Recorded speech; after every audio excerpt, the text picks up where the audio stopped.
ವೀಕ್ಷಕರೇ, ಹೊಸ ಅಪ್ಡೇಟ್ ಬಂದಿದೆ ರೇಷನ್ ಕಾರ್ಡ್ ಮೇಲೆ. ರೇಷನ್ ಕಾರ್ಡ್ ಇದ್ದವರು ಏನಾದರೂ ನೀವು ಈ ಕೆಲಸ ಮಾಡಿಲ್ಲ ಅಂದರೆ ನಿಮ್ಮ ಆಧಾರ್ ಕಾರ್ಡ್ ರದ್ದಾಗ್ಬೋದು ಸ್ನೇಹಿತರೆ. ಹೌದು ವೀಕ್ಷಕರೇ, ನಾವು ಉಚಿತವಾಗಿ ರೇಷನ್ ಅಕ್ಕಿಯನ್ನು ಪಡೆದುಕೊತಾ ಇದ್ದೀವಿ. ನಾವೆಲ್ಲರೂ ಕೂಡ ಆಲ್ಮೋಸ್ಟ್ ಭಾರತೀಯರಲ್ಲಿ ನಾವು ಅರ್ಧ BPL ಕಾರ್ಡ್ ಇರೋದ್ರಿಂದ ಉಚಿತವಾಗಿ ನಾವು ಅಕ್ಕಿನ ಪಡ್ಕೊತಾ ಇದ್ದೀವಿ. ಖಂಡಿತವಾಗ್ಲೂ ನಾವೆಲ್ಲರೂ ಕೂಡ ಈ ಕೆಲಸನ ಮಾಡಲೇಬೇಕು. ನಮ್ಮ ರೇಷನ್ ಕಾರ್ಡ್ ಅಥವಾ ನಮ್ಮ ಪಡಿತರ ಚೀಟಿಯನ್ನು ಹೊಂದಿರುವವರು ಜೂನ್ 30ರವರೆಗೆ ನಾವು ಈ ಕೆಲಸನ ಮಾಡಬೇಕು. ಇಲ್ಲದಿದ್ದರೆ ನಮ್ಮ ರೇಷನ್ ಕಾರ್ಡೇ ಕ್ಯಾನ್ಸಲ್ ಆಗುತ್ತೆ ವೀಕ್ಷಕರೇ. ನಮ್ಮ ರೇಷನ್ ಕಾರ್ಡ್ಗೆ ಸಂಬಂಧಿಸಿದಂತೆ ಆಹಾರ ಇಲಾಖೆ ಒಂದು ಸೂಚನೆಯನ್ನು ಕೊಟ್ಟಿದೆ. ಅದು ಜೂನ್ 30ರೊಳಗೆ ಇದನ್ನ ನೀವು ಖಡಾಖಂಡಿತವಾಗಿ ಮಾಡಬೇಕು ಅಂತ ಹೇಳ್ತಾ ಇದೆ. ಅದು ಏನಪ್ಪ ಅಂತಂದರೆ KYCನ ಮಾಡಿಸ್ಕೊಬೇಕು.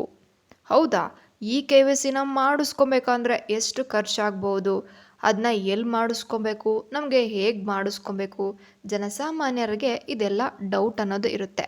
ಅದರ ಎಲ್ಲ ಸಂಪೂರ್ಣ ಮಾಹಿತಿನ ಇಲ್ಲಿ ಹೇಳ್ತಿದ್ದೀನಿ ನೋಡಿ ಸ್ನೇಹಿತರೆ. ಕೇಂದ್ರ ಮತ್ತು ನಮ್ಮ ರಾಜ್ಯ ಸರ್ಕಾರ ವಿವಿಧ ಸೌಲಭ್ಯಗಳನ್ನು ಪಡೆಯಲು ನಮಗೆ ರೇಷನ್ ಕಾರ್ಡ್ ಅನ್ನೋದು ತುಂಬ ಮುಖ್ಯ.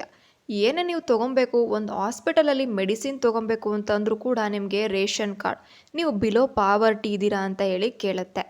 ಅಷ್ಟಲ್ಲದೆ ನಾವು ರೇಷನ್ ಕಾರ್ಡಲ್ಲಿ ಉಚಿತವಾಗಿ ಅಕ್ಕಿನ ಪಡಿತಾ ಇದ್ದೀವಿ, ರೇಷನ್ನ ಪಡ್ಕೊತಾ ಇದ್ದೀವಿ. ನೀವು ಕಡ್ಡಾಯವಾಗಿ KYCನ ಮಾಡಿಸ್ಕೊಬೇಕು. KYCನ ಹೇಗೆ ಮಾಡಿಸ್ಕೊಬೇಕು ಅನ್ನೋದೇ ಇಲ್ಲಿ ನಾವು ಹೇಳ್ತಾ ಇದ್ದೀವಿ. ಕಾರ್ಡಲ್ಲಿರುವ ಪ್ರತಿಯೊಬ್ಬರಿಗೂ ಕೂಡ ನೀವು KYCನ ಮನೆಯಲ್ಲಿ ಯಾರ್ಯಾರು ಎಷ್ಟು ಜನ ಸದಸ್ಯರಿದ್ದಾರೋ, 4 ಜನ ಸದಸ್ಯರಿದ್ದಾರೆ ಅಂದರೆ ಎಲ್ರಿಗೂ ಕೂಡ KYCನ ಮಾಡಿಸ್ಕೊಬೇಕು. ಇಲ್ದಿದ್ರೆ ನೀವು ಆಟೋಮೆಟಿಕ್ಕಾಗಿ ನಿಮ್ಮ ರೇಷನ್ ಕಾರ್ಡ್ ಅನ್ನೋದು ಡಿಲೀಟ್ ಆಗುತ್ತೆ. ನೀವು ನ್ಯಾಯಬೆಲೆ ಅಂಗಡಿಯಲ್ಲಿ ನಿಮಗೆ ರೇಷನ್ನು ಕೂಡ ಕೊಡೋದಿಲ್ಲ. ಇದನ್ನು ಅಂಗಡಿಯವರೇ, ನ್ಯಾಯಬೆಲೆ ಅಂಗಡಿಯವರು ಒಂದು ಯಂತ್ರ ಇರುತ್ತೆ, POS ಅನ್ನೋ ಯಂತ್ರದ ಮುಖಾಂತರ ನಿಮ್ಮ ಬೆರಳಚ್ಚನ್ನು ಹಿಡಿತಾರೆ, ನಿಮ್ಮ ಫಿಂಗರ್ ಪ್ರಿಂಟನ್ನು ತೊಗೊಳ್ತಾರೆ, ಅವರೇ ಆ ಕೆಲಸನ ಮಾಡ್ಕೊತಾರೆ.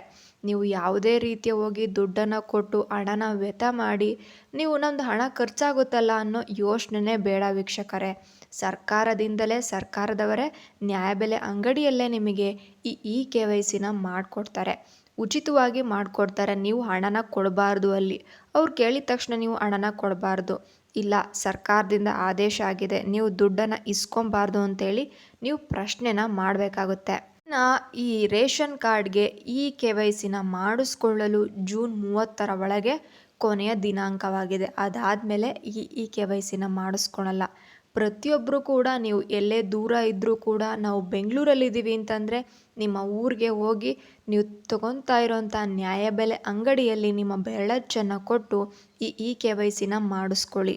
ಇದು ಎಲ್ರಿಗೂ ಕೂಡ ತುಂಬ ಒಂದು ಮಾಹಿತಿಯನ್ನು ಇಷ್ಟ ಆದರೆ ನೀವು ಪ್ರತಿಯೊಬ್ಬರಿಗೂ ಕೂಡ ಹೇಳಿ, ನಿಮ್ಮ ರಿಲೇಷನ್ಗೂ ಕೂಡ ಹೇಳಿ, ಎಲ್ರಿಗೂ ಕೂಡ ಮಾಡಿಸ್ಕೊಳ್ಳಿ. ಇದೇ ವಿಡಿಯೋ ನಿಮಗೆ ಇಷ್ಟ ಆದರೆ ಲೈಕ್ ಮಾಡಿ, ಸಬ್ಸ್ಕ್ರೈಬ್ ಮಾಡಿ ವೀಕ್ಷಕರೇ. ಧನ್ಯವಾದಗಳು.